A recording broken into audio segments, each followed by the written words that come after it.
ಮಾನ್ಯ ಅಧ್ಯಕ್ಷರೇ, ಚುಕ್ಕಿ ಗುರುತಿನ ಪ್ರಶ್ನೆಯನ್ನ ಉತ್ತರ ಕೊಡ್ತೀನಿ. 204 ಅವ್ರು ಹೇಳಿರ್ತಕ್ಕಂಥ ಉನ್ನತ ವಿಚಾರದ ಸಚಿವರಿಗೆ ಒಂದು ಹೃದಯಾಘಾತ ಆಗ್ತಾ ಇರ್ತಕ್ಕಂಥದ್ದು ಹೆಚ್ಚಾಗಿರುವಂಥದ್ದು. ಅವರು ಕ್ಯಾತ್ ಲ್ಯಾಬ್ ಬಗ್ಗೆ ಹೇಳ್ತಾ ಇದ್ದಾರೆ. ಅದೇ ಕ್ಯಾತ್ ಲ್ಯಾಬ್ ಬಗ್ಗೆ, ಅದ್ರ ಬಗ್ಗೆ ಒಂದು ಆ ಆಸ್ಪತ್ರೆಯನ್ನು ಮೇಲ್ದರ್ಜೆಗೆ ಏರಿಸ್ತಕ್ಕಂಥದ್ದಕ್ಕೆ ಈಗ ನಮ್ಮ ಮುಂದೆ ಬಂದಿದೆ, ಕ್ಯಾಬಿನೆಟ್ ಮುಂದೆ ಬಂದಿತ್ತು. ಅದು ರಿವೈಸ್ ಆಗಬೇಕಾಗಿತ್ತು. ರಿವಿಷನ್ ಕಾಸ್ಟ್ ಬಗ್ಗೆ ಸ್ವಲ್ಪ ಸಮಸ್ಯೆ ಆಯಿತು, ಮತ್ತೆ ವಾಪಸ್ ಹೋಗಿದೆ. ಮತ್ತೆ ಮುಂದಿನ ಕ್ಯಾಬಿನೆಟ್ ಬಂದಾಗ ಅದನ್ನು ಅಪ್ರೂವಲ್ ಆದಮೇಲೆ ಅದನ್ನು ತಗೊಳ್ತಾರೆ. ಮಾನ್ಯ ಅಧ್ಯಕ್ಷರೇ, ಅವಕಾಶವನ್ನು ಕೊಟ್ಟಿದ್ದಕ್ಕೆ ಧನ್ಯವಾದಗಳು. ಚುಕ್ಕೆ ಗುರುತಿನ ಪ್ರಶ್ನೆಯನ್ನ ಒಂದು ನಿಮಿಷ ಕಶ್ಯಪ್ತವ್ರೆ, ಸರ್ ನಾನು ಮುಗಿಸ್ಬಿಡ್ತೀನಿ. ಬಹಳ ಇದೆ ಚರ್ಚೆ. ವಿಜಯಾನಂದ ಅವರೇ ಒಂದ್ ಸೆಕೆಂಡ್. ಮುಂಚೆ ನಮ್ದೆಲ್ಲ ಕನ್ಸೆಪ್ಟ್ ಇದ್ದಿದ್ದು ಹಾರ್ಟ್ ಅಟ್ಯಾಕ್ ಅಂದ್ರೆ ಯಾವುದೋ ವಯಸ್ಸಿನ ಮೇಲೆ ಬರ್ತಾ ಇತ್ತು. ಇವತ್ತು ಹಾಸನದಲ್ಲಾರಿಗೆ ಇನ್ಸಿಡೆಂಟ್ ನೋಡಿದ್ರೆ 40 ವರ್ಷಕ್ಕಿಂತ ಕಡಿಮೆ ಇರೋರೇ 24 ಜನ ತೀರೋಗಿದ್ದಾರೆ. ಈ ವರದಿ ನಮ್ದು ಸ್ಟಾರ್ಟಿಂಗ್ ಪಾಯಿಂಟ್ ಆಗಬೇಕು. It should not end by in the report it self. ಒಂದು ನಿಮಿಷ, ಅವ್ರು ಹೇಳಿದ್ದಾರೆ ಸದರಿ ವರದಿಯ ಪ್ರಕಾರ ಹೃದಯಾಘಾತ ಪ್ರಕರಣದಲ್ಲಿ 75% ಹೆಚ್ಚು ಜನರು ಒಂದಕ್ಕಿಂತ ಹೆಚ್ಚು ಹೃದಯದ ಅಪಾಯಕಾರಿ ಅಂಶಗಳನ್ನು ಹೊಂದಿರುತ್ತಾರೆ ಅಂತ ಹೇಳಿದ್ದಾರೆ. ಆ ಅಪಾಯಕಾರಿ ಅಂಶಗಳು ಯಾವುದು ಅನ್ನೋದು ಕೂಡ ನಾವು ನೋಡ್ಕೊಳ್ಬೇಕು. ಎರಡನೇದು ಭಾಳ ಇಂಪಾರ್ಟೆಂಟು, ಅವ್ರದ್ದೇ ವರದಿಯ ಕನ್ಕ್ಲೂಷನಲ್ಲಿ ಹೃದಯ ಸಂಬಂಧಿ ಪರೀಕ್ಷೆಗಳನ್ನು ಸಾಕಷ್ಟು ಮುಂಚಿತವಾಗಿ ಮಾಡಬೇಕು ಅಂತ ವರದಿಗಳು ಕೊಟ್ಟಿದ್ದಾರೆ. It's a very important thing. So ನಾವು ಶಾಲೆಗಳಲ್ಲೂ ಕೂಡ ಹಾರ್ಟ್ ಸ್ಕ್ರೀನಿಂಗ್ ಮಾಡೋಕ್ಕೆ ಶುರು ಮಾಡಬೇಕು. ಚಿಕ್ಕ ಮಕ್ಕಳು ತೀರೋಗ್ತಾ ಇದ್ದಾರೆ. ಹಾಗಾದರೆ ಮೇ ಜೂನ್ ತಿಂಗಳಲ್ಲಿ ಅದು ವರದಿಯಾಗಿರೋದು. ಇದುವರೆಗೂ ಹಾಸನ ಜಿಲ್ಲೆಯಲ್ಲಿ ಎಷ್ಟು ಚೆಕಪ್ ಸ್ಕ್ರೀನಿಂಗ್ ನಾವು ಮಾಡಿದ್ದೀವಿ ಅದನ್ನು ಕೂಡ ಸ್ವಲ್ಪ ಯೋಚನೆ ಮಾಡಿ ಆಮೇಲೆ ವರದಿ ಕೊಡಿ. ಸಭಾಧ್ಯಕ್ಷರೇ, ಏನು ಸುರೇಶ್ ಕುಮಾರ್ ಹೇಳಿದ್ರು ಕೂಡ ಇದು ಖಂಡಿತವಾಗಿಯೂ ಗಂಭೀರವಾದ ವಿಷಯನೇ. ಯಾಕಂದರೆ ಕೇವಲ ಹಾಸನ ಒಂದೇ ಅಲ್ಲ, ಎಲ್ಲ ಕಡೆ ಇದು ಆಗ್ತಾ ಇರ್ತಕ್ಕಂಥ ಒಂದು ಏನು ಹೆಚ್ಚು ಹೃದಯಾಘಾತಗಳು, ಹೆಚ್ಚು ಕ್ಯಾನ್ಸರ್ ರೋಗಗಳು ಇದೆಲ್ಲ ಹೆಚ್ಚಾಗ್ತಾ ಇರುವಂಥದ್ದು. ಅದಕ್ಕೆ ಹಲವಾರು ಕಾರಣಗಳಿದೆ. ಅದು ಒಂದು ಕಡೆ ನಮ್ಮ ಒಂದು ಜೀವನ ಶೈಲಿ ಮತ್ತು ಆಹಾರದ ಪದ್ಧತಿಗಳು ಮತ್ತು ಒತ್ತಡದ ಜೀವನ ಮತ್ತು ಮಾಲಿನ್ಯ, ಆಹಾರದಲ್ಲಿ ಮಾಲಿನ್ಯ, ಪ್ರತಿಯೊಂದರಲ್ಲೂ ಕೂಡ ಇವತ್ತು ಏನು ಪೊಲ್ಯೂಷನ್ ಆಗ್ತಾ ಇದೆ, ಅದು ಅನೇಕ ಮಿಟಿಗೇಟಿಂಗ್ ಫ್ಯಾಕ್ಟರ್ಸ್ ಇದೆ. ಸೊ ಇದೆಲ್ಲ contributing to increase heart attack ಮತ್ತು ಸ್ಟ್ರೆಸ್ಫುಲ್ ಲೈಫ್ ಮತ್ತು ಸರಿಯಾದ ನಿದ್ದೆ ಇಲ್ಲದೆ ಇರತಕ್ಕಂಥ ಪರಿಸ್ಥಿತಿ, ಈ ಥರ ಎಲ್ಲ ಸಮಸ್ಯೆಗಳಿಂದ ಇದು ಹೆಚ್ಚಾಗ್ತಾ ಇರುವಂಥದ್ದು. ಅದಕ್ಕೆ ಇದು ಮಲ್ಟಿಪಲ್ ಆಗಿ ಇದು ಒಂದು ಸೋಷಿಯಲ್ ಇಶ್ಯೂ ಆಗಿದೆ. ಮತ್ತು ಒಂದು ತಾವೇನು ಹೇಳಿದ್ರಿ, ಅದು ಏನು ಗಮನ ಕೊಡಬೇಕಾಗಿರುವಂಥದ್ದು ಹೇಳಿದ್ರೆ, ನಾವು ಇದನ್ನು ಸ್ಕ್ರೀನ್ ಮಾಡುವಂಥ ವ್ಯವಸ್ಥೆ ಸ್ವಲ್ಪ ನಾವು ಇಂಪ್ರೂವ್ ಮಾಡ್ಕೋಬೇಕಾಗ್ತದೆ. ಅದರ ಬಗ್ಗೆ ನಾವು ಕೂಡ ನಮ್ಮ ಇಲಾಖೆಯಿಂದನೂ ಕೂಡ ಇದರ ಬಗ್ಗೆ ಹೆಚ್ಚು ಜವಾಬ್ದಾರಿ ತೊಗೊಳ್ತಕ್ಕಂಥದ್ದು ಮಾಡ್ತಾ ಇದ್ದೀವಿ, ಮಾಡಬೇಕಾಗ್ತದೆ ಮುಂದಿನ ದಿವಸದಲ್ಲಿ. ಈ ಹಾರ್ಟ್ ಅಟ್ಯಾಕ್ ಆದಂಥ ಯಂಗ್ಸ್ಟರ್ಸ್ ಆಗಿದ್ದಾರಲ್ಲ, ಅದರಲ್ಲಿ ನಾನು ಜಯದೇವಿಗೂ ಕೂಡ ಹೋಗಿದ್ದೆ. ಅವರು ಕಳೆದ ವರ್ಷದಲ್ಲಿ ಅವ್ರು ಹೇಳಿದ್ರು, ಡೇಟಾ ನೋಡಿದಾಗ ಸುಮಾರು 20-30% ಜನ ಹೃದಯಾಘಾತ ಆಗ್ತಾ ಇರ್ತಕ್ಕಂಥವ್ರು.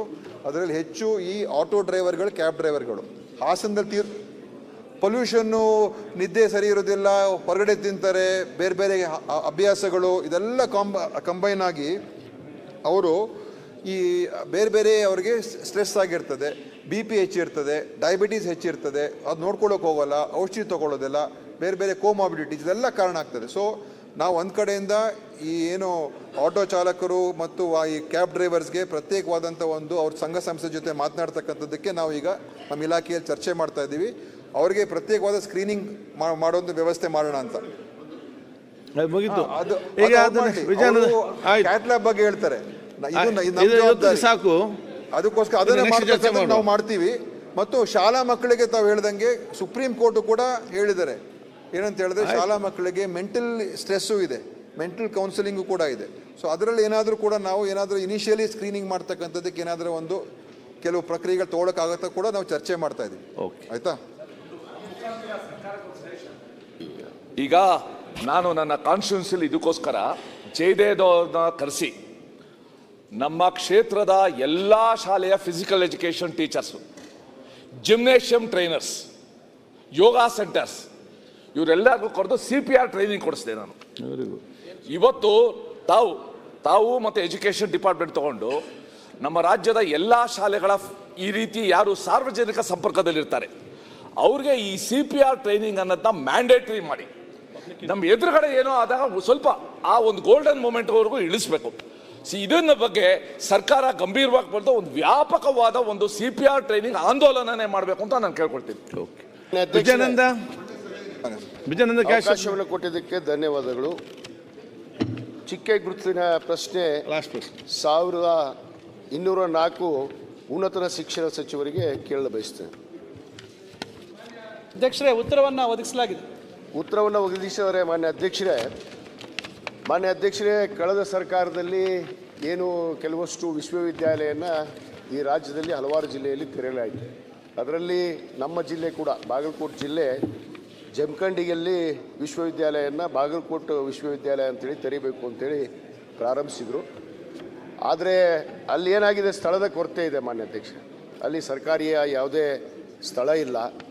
ಆ ತೊಂದರೆ ಯಂತ್ರ ಅಲ್ಲಿ ಅದನ್ನು ರದ್ದು ಮಾಡಬೇಕು ಅನ್ನೋ ಸ್ಥಿತಿಗತಿಗೆ ಹೋಗಿದೆ ಅನ್ನೋದು ನನಗೆ ಗಮನಕ್ಕೆ ಬಂದಿದೆ. ಅದು ಮಾಡ್ತಾರೋ ಬಿಡ್ತಾರೋ ಆ ಸಚಿವರಿಗೆ ಗೊತ್ತು ಮಾನ್ಯ ಅಧ್ಯಕ್ಷರೇ. ನಾನು ಆದ ಕಾರಣ ಕೂಡಲ ಸಂಗಮ ನನ್ನ ಮತಕ್ಷೇತ್ರ, ಪವಿತ್ರವಾದ ಜಗಜ್ಯೋತಿ ಅಣ್ಣ ಬಸವಣ್ಣನವರ ಒಂದು ಐಕ್ಯ ಭೂಮಿ ಅಂತ ನಾವು ಹೇಳ್ತೀವಿ. ಅಲ್ಲಿ ಕೂಡಲ ಸಂಗಮ ಅಭಿವೃದ್ಧಿ ಮಂಡಳಿಗೆ ಪ್ರಾಧಿಕಾರ ಕೂಡ ಇದೆ. ಅಲ್ಲಿ ಸುಮಾರು 500 ಎಕರೆಗಿಂತ ಹೆಚ್ಚು ಭೂಮಿಯನ್ನು ಆ ಪ್ರಾಧಿಕಾರ ಹೊಂದಿದೆ. ಅಲ್ಲಿ ಈಗಾಗಲೇ ನಮ್ಮ ಸರ್ಕಾರ ಮಾನ್ಯ ಮುಖ್ಯಮಂತ್ರಿಗಳು ಏನು ಬಸವ ಅಂತಾರಾಷ್ಟ್ರೀಯ ಕೇಂದ್ರವನ್ನು ಶರಣ ಗ್ರಾಮವನ್ನು ಮಾಡೋದಕ್ಕೆ ಈಗಾಗಲೇ 139 ಕೋಟಿ ಕೊಟ್ಟಿದ್ದಾರೆ. ಇನ್ನೂ ಜಾಗ ಮಿಕ್ಕುತ್ತೆ. 500 ಎಕರೆ ಭೂಮಿ ಇದೆ. ಅದನ್ನು ಬಾಗಲಕೋಟೆ ಮತ್ತು ಜಿಲ್ಲೆಯಲ್ಲೇ ಇರುವಂಥದ್ದು. ಆ ಕೂಡಲ ಸಂಗಮಕ್ಕೆ ಆ ಜಾಗದಲ್ಲಿ ಅದನ್ನು ಸ್ಥಳಾಂತರ ಮಾಡಿ ಪ್ರಾರಂಭ ಮಾಡಿದರೆ ನಮ್ಮ ಜಿಲ್ಲೆಗೂ ಕೂಡ ಒಂದು ವಿಶ್ವವಿದ್ಯಾಲಯನ ಅಖಂಡ ಬಿಜಾಪುರ ಜಿಲ್ಲೆ ಮತ್ತು ಬಾಗಲಕೋಟೆ ಜಿಲ್ಲೆ ಎರಡಕ್ಕೂ ಕೂಡ ಅನುಕೂಲ ಆಗುತ್ತೆ. ಆ ವಿಶ್ವವಿದ್ಯಾಲಯನ ಯಾವುದೇ ಕಾರಣಕ್ಕೂ ಅದನ್ನು ರದ್ದುಪಡಿಸಬಾರ್ದು. ಮಾನ್ಯ ಮುಖ್ಯಮಂತ್ರಿಗಳು ಈಗಾಗಲೇ ಅದಕ್ಕೆ ನಾವು ಅವರ ಹತ್ರ ಮನವಿ ಕೂಡ ಮಾಡ್ಕೊಂಡಿದ್ದೀವಿ. ನಾನು ತಮ್ಮ ಮುಖಾಂತರ ಉನ್ನತ ಸಚಿವರಿಗೆ ವಿನಂತಿ ಮಾಡ್ಕೊಳ್ಳೋದಿಷ್ಟೇ, ಅದು ಸ್ಥಳಾಂತರ ಮಾಡಿ. ಯಾಕಂದ್ರೆ ನಮ್ಮ ಸರ್ಕಾರವೇ ಇವತ್ತು ವಿಶ್ವಗುರು ಸಾಂಸ್ಕೃತಿಕ ನಾಯಕ ಅಂತೇಳಿ ಇವತ್ತು ಮಾನ್ಯ ಮುಖ್ಯಮಂತ್ರಿಗಳು ಘೋಷಣೆ ಮಾಡಿದ್ದಾರೆ. ಆ ಸಾಂಸ್ಕೃತಿಕ ನಾಯಕ ಅನ್ನೋದಕ್ಕೆ ಒಂದು ಅರ್ಥ ಆಗುತ್ತೆ. ಆ ವಿಶ್ವವಿದ್ಯಾಲಯನ ಇವತ್ತು ನಮ್ಮ ಕೂಡಲ ಸಂಘದಲ್ಲಿ ಪ್ರಾರಂಭ ಮಾಡಬೇಕು ಅಂತ ಹೇಳಿ ತಮ್ಮ ಮುಖಾಂತರ ಒತ್ತಾಯ ಮಾಡ್ತೇನೆ.